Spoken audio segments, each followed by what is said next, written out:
오늘 우리에게 주시는 하나님의 말씀은 신약 성경 사도행전 22장 1절에서 11절까지 말씀입니다.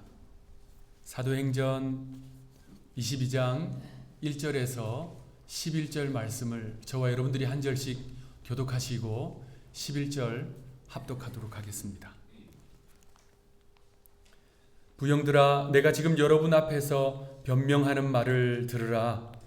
그들이 그가 히브리 말로 말함을 듣고 더욱 조용한지라 이어 이르되, 나는 유대인으로 길리기아 다소에서 났고 이 성에서 자라 가말리엘의 문화에서 우리 조상들의 율법의 엄한 교훈을 받았고 오늘 너희 모든 사람처럼 하나님께 대하여 열심히 있는 자라. 내가 이 돌을 박해하여 사람을 죽이기까지 하고 남녀를 결박하여 옥에 넘겼노니 이에 대제사장과 모든 장로들이 내 증인이라. 또 내가 그들에게서 다메섹 형제들에게 가는 공문을 받아가지고 거기 있는 자들도 결박하여 예루살렘으로 끌어다가 형벌받게 하려고 가더니 그는 중 다메섹에 가까이 갔을 때에 오정쯤 되어 고련히 하늘로부터 큰 빛이 나를 둘러 비치니 내가 땅에 엎드려져 들으니 소리 있어 이르되, 사울아 사울아 네가 왜 나를 박해하느냐 하시거늘 내가 대답하되 주님 누구시니까 하니 이르시되 나는 네가 박해하는 나사렛 예수라 하시더라. 나와 함께 있는 사람들이 빛은 보면서도 나에게 말씀하시는 이의 소리는 듣지 못하더라. 내가 이르되 주님 무엇을 하리이까? 주께서 이르시되 일어나 다메섹으로 들어가라. 네가 해야 할 모든 것을 거기서 네가 이루리라 하시고. 함께 읽겠습니다. 나는 그 빛의 광채로 말미암아 볼 수 없게 되었으므로 나와 함께 있는 사람들의 손에 끌려 다메섹에 들어가는노라. 아멘. 우리말 표현 중에 상황이 일이 꼬이고 뒤틀릴 때 막장이라고 하는 단어를 사용해서 표현합니다. 그런 인생을 막장 인생, 그런 내용을 다룬 드라마를 막장 드라마라고 말하기도 하지요. 그런데 사실 이 막장이라고 하는 말은 탄광에서 쓰는 표현이지요. 석탄을 캐기 위해서 뚫어놓은 갱도의 가장 안쪽 자리, 제일 깊은 곳, 그곳을 막장이라고 부릅니다. 그러니까 하루 종일 있어도 햇빛 한 줄기 들지 않는 그곳, 출입구에서 제일 멀기 때문에 사고가 나면 대피하기도 어려운 위험한 장소, 그곳이 막장입니다.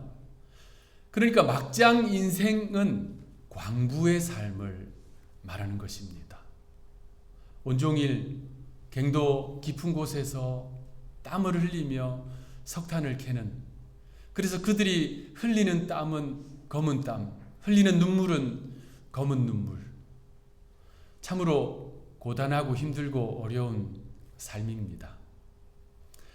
2018년 1월에 대한민국 강원도 양구군에서 목회자 세미나가 있었어요.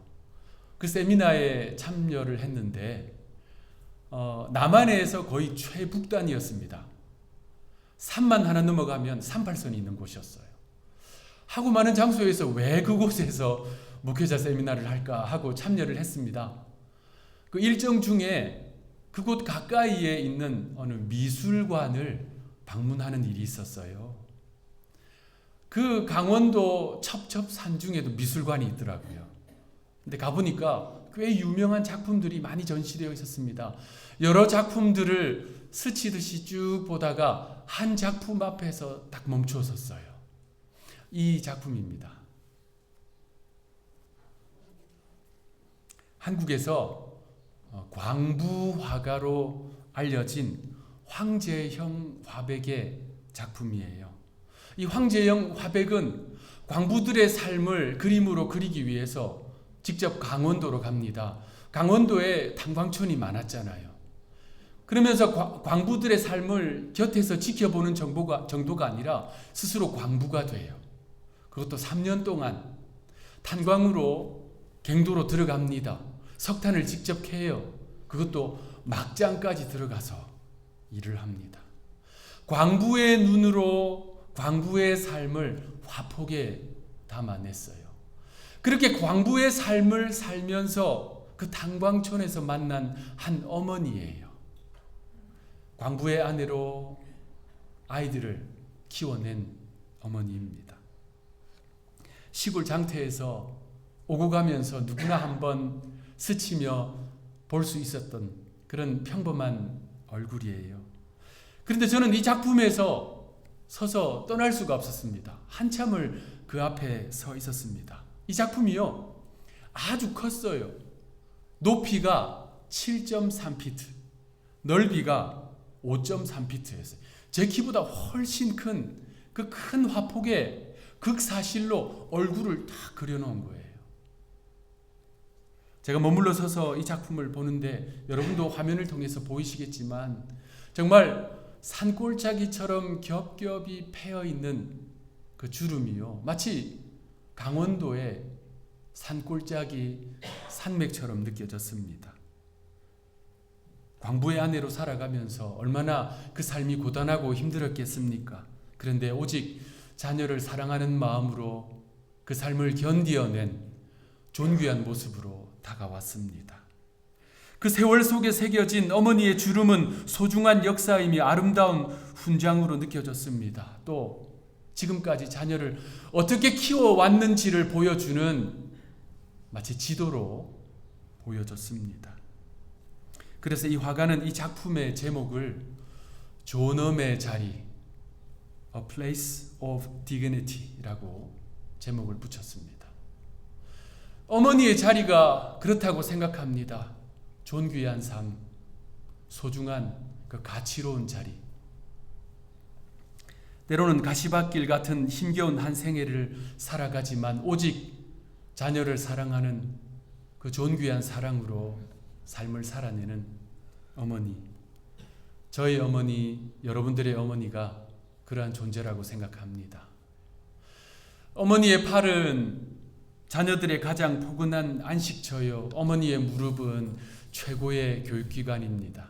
어머니는 자녀들이 말하지 않아도 그 필요를 알아요. 그래서 그 필요를 채워주기 위해서 자신의 많은 것을 포기하고 희생합니다. 무엇보다도 어머니의 기도는 가장 위대한 기도입니다. 스페인에 이런 명언이 있어요. 한 온스의 어머니의 사랑이 한 톤의 성직자의 사랑보다 위대하다. 제가 담임 목사로서 성도들을 사랑하는 마음으로 한 분 한 분 이름을 불러가며 기도를 하지만 그것이 어머니의 눈물의 기도에 비할 바가 되겠습니까? 그러한 어머니의 사랑을 생각하면 하나님의 사랑을 떠올릴 수밖에 없습니다.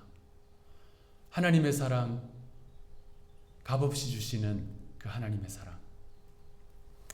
이 성경은요, 하나님의 사랑의 편지입니다. 하나님은 창세기에서부터 요한계시록에 이르기까지 우리를 어떻게 사랑하시는지, 지금도 우리를 얼마나 사랑하시는지 보여주시는 책이지요. 그런데 여러분, 이 신구약 성경의 배경이 되는 이스라엘, 하나님은 왜 이스라엘을 선택하셨을까요?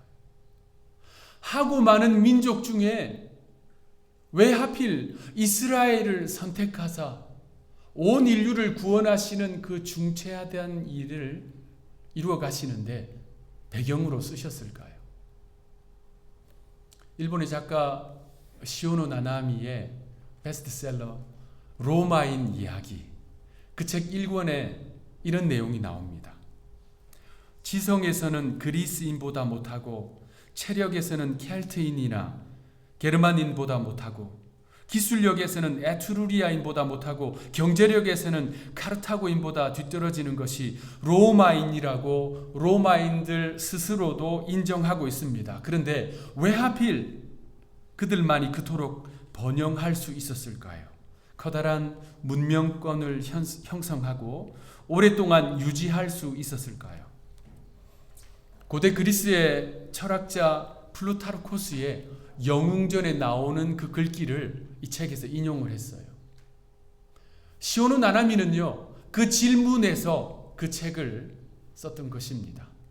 자, 같은 의미로 질문을 한다면 하나님께서는 왜 하필 이스라엘을 선택하셨을까요? 왜 하필 인류 구속의 역사를 위해서 독생자를 보내주시는데 저 이스라엘을 통해서 보내주셨을까요? 그 이유가 있을 것입니다. 이스라엘이 지성적으로 탁월했을까요? 이스라엘이 감추어진 이 기술력이 있었을까요? 신체적으로 뛰어난 게 있었을까요? 아니면 경제적으로 아주 활발했을까요? 이스라엘을 선택하신 이유는 그것이 아닙니다. 하나님은 이스라엘 민족이 태동되는 그 순간, 그 시작점, 그러니까 출애굽하는 그 시작점에서부터 하나님은 내가 왜 이스라엘을 선택했느냐를 가르쳐 주세요.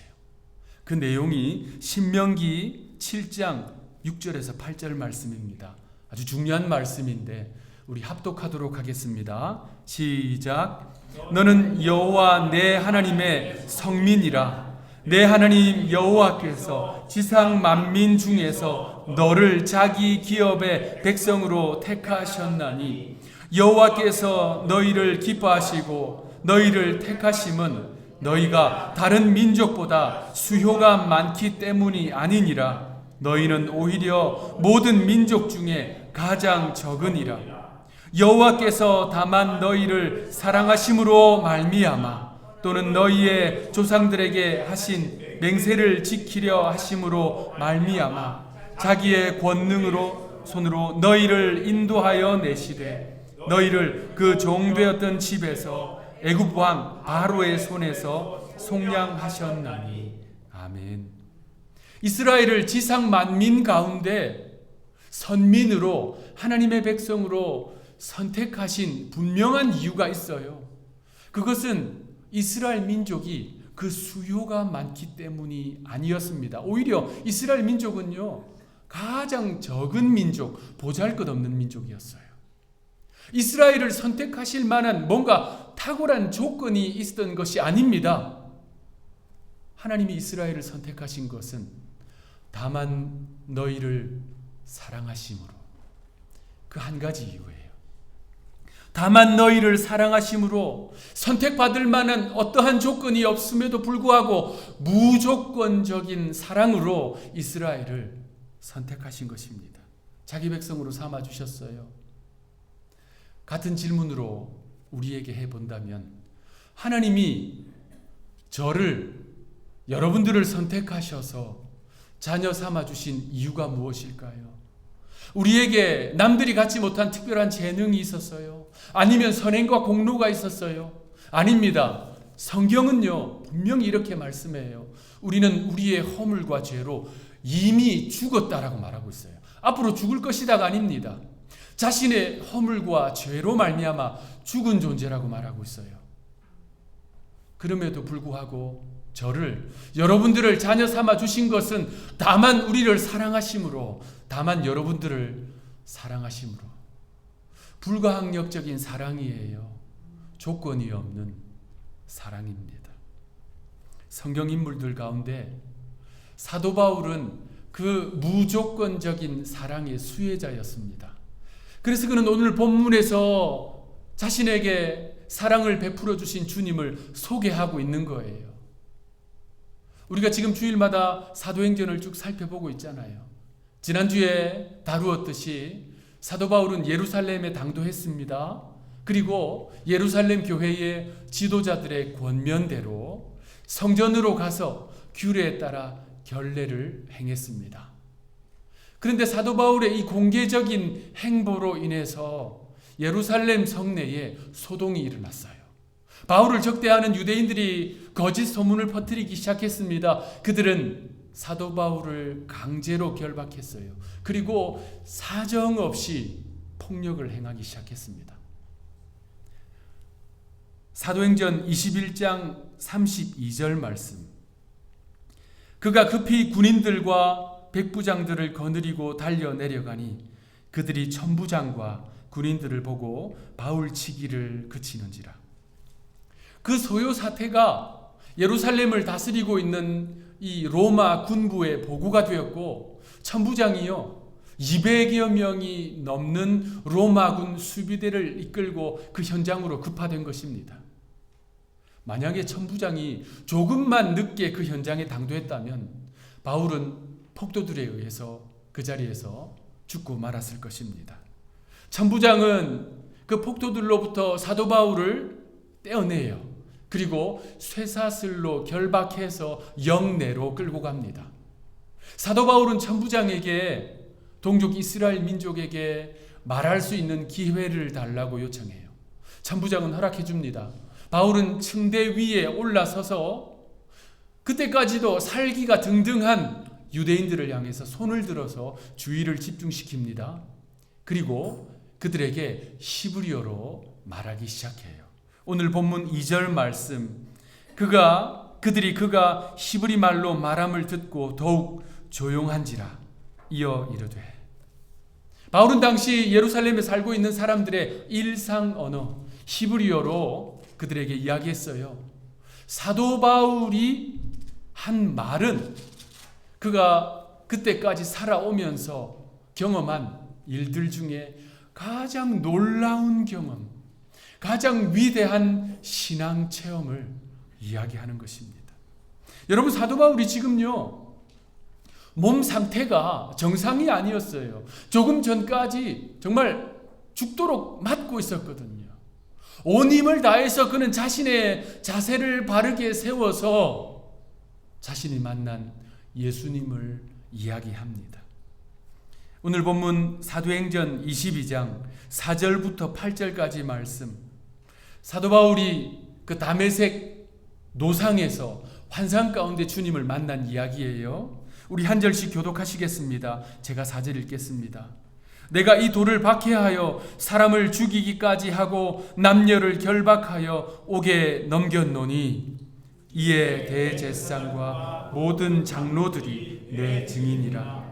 또 내가 그들에게서 다메섹의 형제들에게 하는 공문을 받아가지고 거기 있는 자들도 결박하여 예루살렘으로 끌어다가 형벌받게 하려고 하더니 가는 중 다메섹에 가까이 갔을 때 오정쯤 되어 호련히 하늘로부터 큰 빛이 나를 둘러 비치매 내가 땅에 엎드려져 들으니 소리 있어 이르되 사울아 사울아 내가 왜 나를 박해하느냐. 함께 읽겠습니다. 내가 대답하되 주님 누구시니까 하니 이르시되 나는 네가 박해하는 나사렛 예수라 하시니라.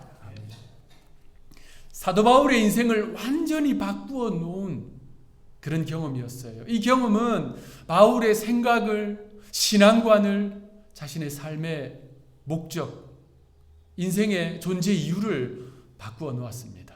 지금까지 그렇게 박해하고 괴롭혔던 그 대상이 하나님께서 보내주신 메시아라는 사실을 알게 된 거죠. 그렇게 찾아오신 예수님이 7절에 사도 바울의 이름을 불러요. 그때까지는 그의 이름이 사울이었잖아요. 사울아 사울아. 복음서를 쭉 살펴보면 우리 예수님이요 종종 사람들의 이름을 그렇게 부르신 장면이 있습니다.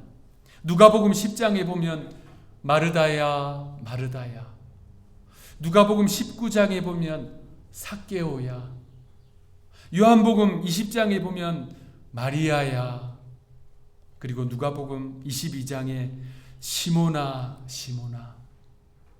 한결같이 그들을 사랑하는 마음으로 그 이름을 불러주신 거예요. 같은 마음으로 주님께서 이 사울의 이름을 불러주시는 거예요. 사울아 사울아. 여러분, 여기서 중요한 것이 있습니다. 주님께서 바울을 찾아오신 거예요. 바울이 주님을 찾아서 만난 것이 아닙니다. 주님께서 찾아오셨어요. 찾아와서 만나주셨어요. 만나주시면서 그 이름을 불러주셨습니다. 그때 사도 바울의 상태가 어떠했는가입니다. 그가 어떤 삶을 살고 있었는가, 이게 중요해요. 여러분, 그때 사도 바울이 하나님의 뜻에 합당한 삶을 살고 있었습니까? 전혀 아닙니다.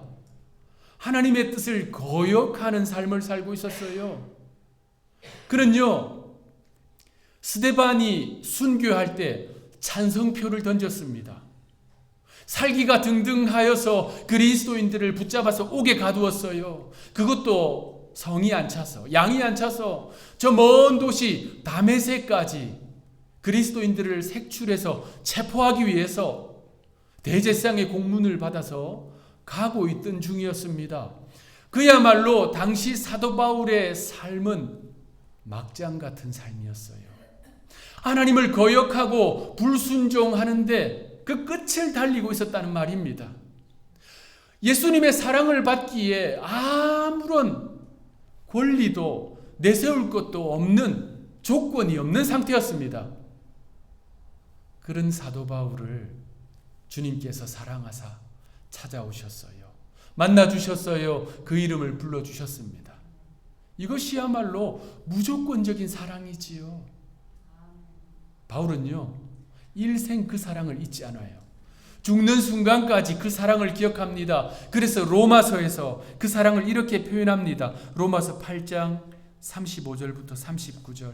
언제 읽어도 우리를 향하신 그 하나님의 사랑을 느낄 수 있는 가슴 뜨거워지는 구절이에요. 제가 읽겠습니다. 누가 우리를 그리스도의 사랑에서 끊으리요? 환난이나 곤고나 박해나 기근이나 적신이나 위험이나 가리랴. 기록된 바 우리가 종일 주를 위하여 죽임을 당하게 되며 도살당할 양같이 여김을 받았나이다 함과 같으니라.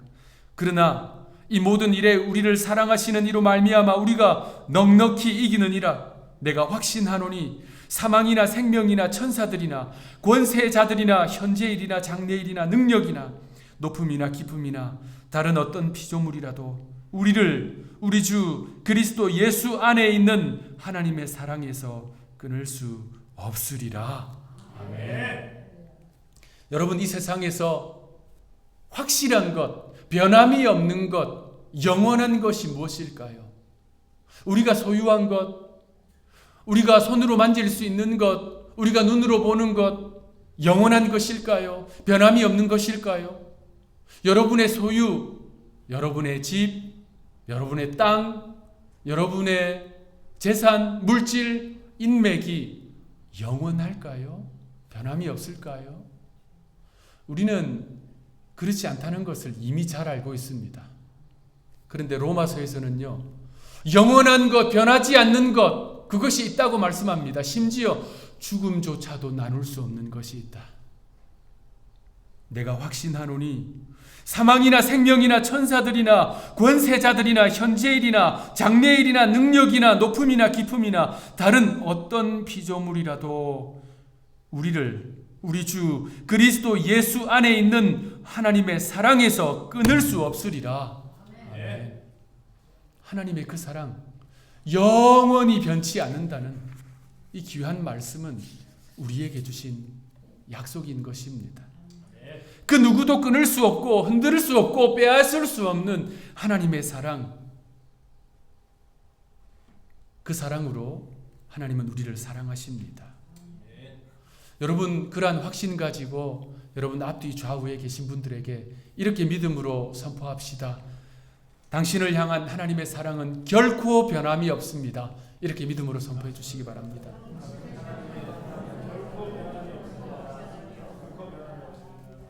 결코의 악센트를 주셔야 돼요. 말씀을 마무리하겠습니다. 물마중이라는 말 혹시 들어보셨습니까? 제가 태어나고 자란 곳은 섬입니다. 거제도. 그곳이 섬이다 보니까 해녀들이 많았어요. 지금도 많다고 하더라고요. 제주도에는 해녀 학교가 있어요. 그런데 제주도를 제외하고 해녀 학교가 있는 유일한 곳이 거제도입니다. 이 해녀들이요, 이제 물속으로, 깊은 물속으로 들어가면 오래도록 있잖아요. 그러면 이제 물속에서 물질을 해요. 하고 이제 물 밖으로 나오면 그 가쁜 숨을 몰아쉽니다. 그것을 숨비 소리라고 해요. 마치 휘파람 소리 같거든요. 그 소리가 얼마나 크냐면요, 동네 저 끝까지 다 들릴 정도로 아주 커요. 그분들이 이제 물속 깊은 곳으로 들어가서 전복도 잡고 해삼, 성게도 잡고 소라도 잡아요. 그러면 그물로 만든 망태기에 넣습니다. 그렇게 하루 종일 조업을 해요. 저도 이렇게 잠수를 꽤 잘하거든요. 잠수를 해서 이것저것 잡아본 경험이 있어요. 그래서 그것이 얼마나 힘든 줄 알아요.